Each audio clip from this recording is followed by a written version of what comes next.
Y el gobierno de Estados Unidos sancionó este viernes a otros 4 altos funcionarios del régimen de Nicolás Maduro. El Departamento del Tesoro incluyó a más personas en la lista negra de la Oficina de Control de Activos Extranjeros, OFAC, acusadas de estar implicadas en tramas de corrupción y actos de represión contra manifestantes antigubernamentales.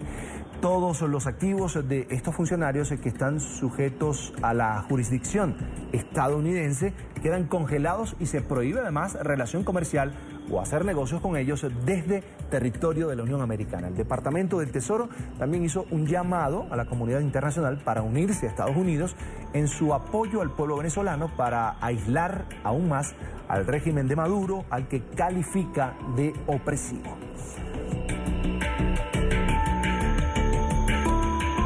Vamos a revisar quiénes son precisamente los nuevos sancionados. El primer funcionario sancionado es Rodolfo Clemente Marco Torres. Actualmente se desempeña como gobernador del estado de Aragua, en el centro del país. Fue director externo en el Consejo de Administración de la Estatal de Petróleos de Venezuela, PDVSA, y ministro de Economía y Finanzas. También lideró el Ministerio de Alimentación.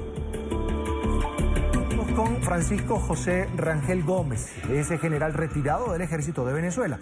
Se desempeñó como gobernador del estado Bolívar, en el sur del país, y está vinculado con una red de militares corruptos. Así es señalado y conocido en Venezuela.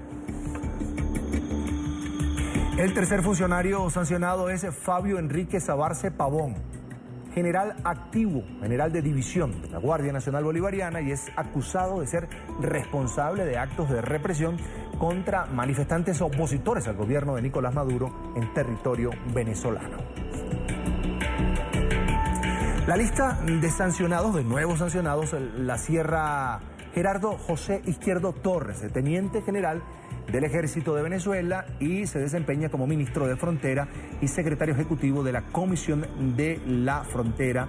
En este caso es una comisión presidencial. Esta lista se conoce un día después que en declaraciones exclusivas para televisión, el secretario general de la OEA pidiera nuevas sanciones contra integrantes del régimen venezolano. Escuchemos las declaraciones de Luis Almagro a las cámaras de NTN 24. Venezuela, más que elecciones, necesita un proceso electoral nuevo, un proceso electoral que le permita edificar un sistema garantista que nos permita realizar, por ejemplo, una observación internacional seria. Hoy el sistema electoral de Venezuela, después de la elección de la Asamblea Nacional Constituyente y la desvinculación de la empresa, es prácticamente incontrolable, y eso lo han podido ver quienes participaron en el proceso de la Asamblea Nacional Constituyente, quienes participaron en las elecciones regionales y quienes participaron en las elecciones de alcaldes. El camino diplomático que queda por delante es el camino de las sanciones, y creo que tienen que haber sanciones cada vez más duras que permitan que el régimen venezolano estructure, permita un proceso electoral claro, la elaboración de un sistema electoral, la construcción de un sistema electoral garantista para los derechos de la gente. Quiero saludar a esta hora a Alejandro Rebolledo, abogado penalista, magistrado además del Tribunal Supremo de Justicia, especialista en delincuencia organizada. Señor Rebolledo, ya lo veo en pantalla. Una buena tarde, gracias por atendernos. Bienvenido. Gracias, Carlos, un placer saludarte. Igualmente. Veo que en esto que decide el Departamento del Tesoro de los Estados Unidos también pues hace un llamado, Estados Unidos como país, a la comunidad internacional para que se sumen a esa gestión que de alguna manera hace la administración de Donald Trump para de alguna manera presionar al gobierno de Nicolás Maduro, al que ha calificado de opresivo, que ha calificado además de dictadura. Es decir, quería preguntarle, con estas sanciones que han sido pocas para muchos venezolanos, ¿se va haciendo algo? ¿Se va construyendo algo? ¿Realmente tiene un efecto que 4 funcionarios que probablemente no viajen a Estados Unidos sean sancionados en territorio estadounidense? Mira, fíjate, estas sanciones han sido bien importantes, fíjate. Desde el año 2014 se ha hecho una legislación que tiene que ver con los violadores de derechos humanos y la corrupción, narcotráfico en Venezuela. hay una segmentación o un programa distinto que tiene que ver con esta parte de corrupción, desde donde Nicolás Maduro está en la lista OFAC, el fiscal general que usurpa la función también está en la lista OFAC, y una serie de ministros y magistrados del Tribunal Supremo de Justicia. ¿Qué pasa? El alcance de OFAC no es solo, como ellos pretenden decir, que es para quienes tengan alguna cuenta o alguna propiedad en los Estados Unidos. No, estar en la lista OFAC significa la muerte financiera, no solo de estas personas que están siendo señalados, sino de su entorno, porque se empieza a hacer un escrutinio mucho mayor de las cuentas, de los relacionados, de los vinculados que tienen con ellos. Claro, de manera expresa, el gobierno de los Estados Unidos, el Departamento del Tesoro señala de que residentes o ciudadanos americanos no pueden tener ningún tipo de vinculación con quien esté en OFAC. Y eso también abarca, por supuesto, a las empresas que tienen negocios con los Estados Unidos, porque recuérdate que PDVSA también está en OFAC en relación a los negocios que se puedan tener con ella. El día de ayer, por ejemplo, los bancos venezolanos empezaron a pedirle, los bancos corresponsales a los bancos venezolanos, una certificación jurada de que no tenían cuentas con quienes estaban en OFAC o estaban en cuentas con PDVSA para evitar ellos una contaminación o una multa por parte del Departamento del Tesoro. Ahora, ¿esas sanciones son producto de un trabajo propio del gobierno de Estados Unidos o de la gestión que hace la oposición, algunos perseguidos políticos, algunas personas que de alguna manera trabajaron con el gobierno y han denunciado situaciones irregulares ya en territorio estadounidense? ¿Cómo califica usted la gestión que ha hecho hasta ahora la oposición y pues cómo se ha comportado en este caso el gobierno de Estados Unidos frente a la crisis en Venezuela? Escuchaba recientemente, hace segundos, hace minutos, al diputado Carlos Berrizbeitia preocupado por la situación electoral que se le viene a Venezuela en medio de la crisis, que pues en una Venezuela donde no hay medicinas, donde no hay alimentos y donde en este momento, decía, están saliendo a las calles algunas personas a intentar saquear, en algunos sectores a saquear comercios que tienen alimentos, es decir, ya la desesperación del venezolano ante la crisis que se vive en el país.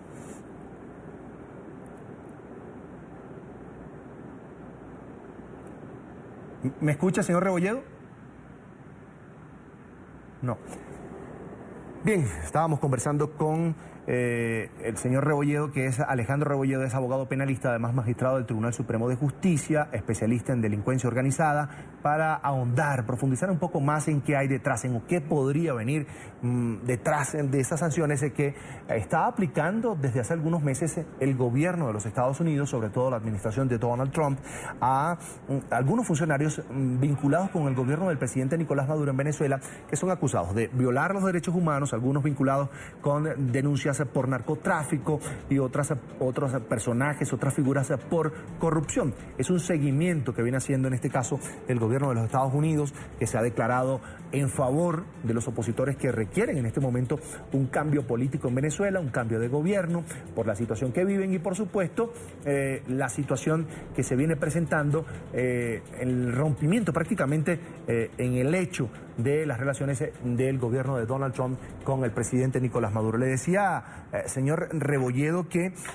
si esas sanciones son producto de la gestión de la oposición, algunos dirigentes opositores que han tenido que abandonar el país precisamente por ser perseguidos por el gobierno de Nicolás Maduro, o es un trabajo minucioso que a motus propio hace el gobierno de Estados Unidos ya evaluando en profundidad lo que significa la crisis que se vive en Venezuela.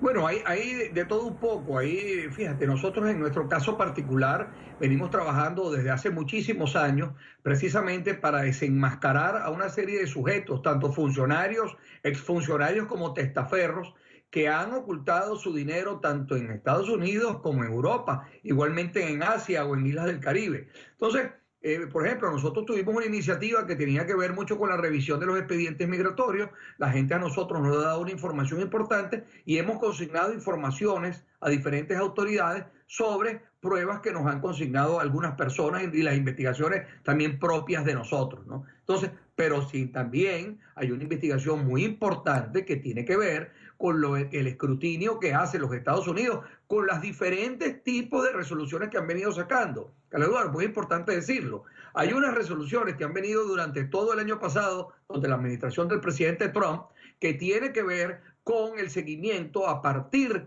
de instalar o colocar en la lista OCA al vicepresidente de la República, se empezó a ver que muchas personas, tratando de evitar el congelamiento de sus cuentas, fueron moviendo dinero. Salieron unas resoluciones por parte del FinCEN y el Departamento del Tesoro alertando a los bancos con quienes tuvieran relaciones con Venezuela, y colocaron a empresas venezolanas como Sencoes, como CanTV, como Bandes, como Fubinca, y le dijeron que todas aquellas que tienen relaciones con ellos deben tener cuidado. Y alertaron de igual forma a negocios en el sur de la Florida y en Houston, Texas, con quienes tenían relaciones de una u otra forma con el gobierno venezolano. Hay quienes se preguntan en Venezuela, abogado, que ¿por qué Diosdado Cabello de alguna manera pareciera estar protegido? ¿Usted cómo lo ve?